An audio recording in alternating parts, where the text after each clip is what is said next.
As fall sets in, some of us may have different reactions. We may love the autumn season, everything from pumpkin spice to changing leaves and, of course, those cooler nights. While others may have a more hesitant relationship with the change from summer. And the same can be said for how people react to transitions in the seasons of their own lives. We got Dr. Michael Walker here today to talk to us about healthy ways to approach the changing of life seasons. Dr. Walker, thanks for being here.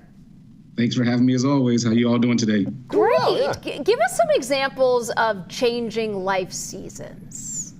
Yeah, well, I talked about it last time I was on when we talked about the season of, students going back to school, right? That is a change within the process, a change within their lives. They're transitioning to different levels of school, right? That's one change. When we think about fall, though, it represents I know it's not the beginning of a new year, but there's a lot of new things that are happening in that season, right? We start to see the changing of the weather.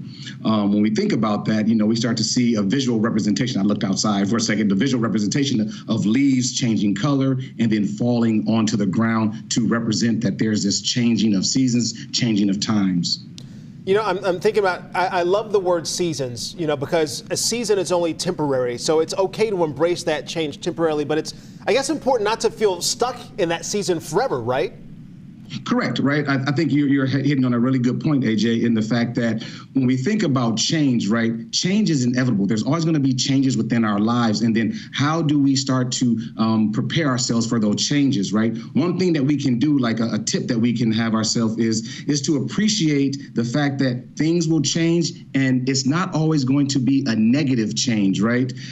There could be something good and positive on the other side of that change. And so we have to start to train our minds to think about the positive impacts versus only thinking about the negative impacts. Because you might have someone just saying, maybe not looking forward to the cold temperatures coming up.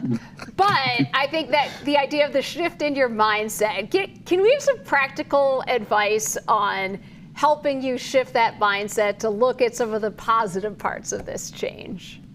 Of course, right? One thing that we can do is, because what we have to realize that we've been through changes our entire lives. So look at opportunities where there's been some positive things that have happened on the side of that change and focus on that. So what was positive around this change and how can I apply that to this new change that is about to show up in my life? That's one thing that we can do that's really simple of changing our mindsets. Focus on the positive that has happened in a previous change that you've had. Have you found that leaning on people around you helps with that too?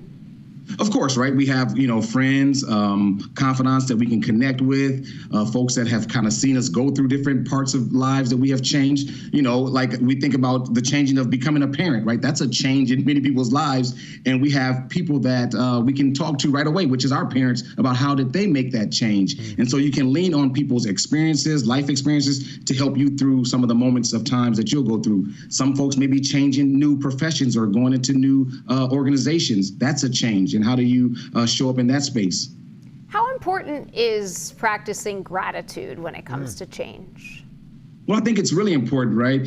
Sometimes we are so focused on what could be versus saying, why is this change happening? And how can I be thankful that I get the opportunity to experience this change? We start to change our mindsets around what are the possibilities versus being in that fear or anxiety space. Because what we're really saying is we're nervous of the unknown, right? Because whenever there's change coming, there's always going to be this unknown that we're faced with. And we have to realize that we have done this before and we can get through it again. And so how do we lean on that? And being grateful, again, that I have the opportunity to experience this because there's typically positive that comes on the other side.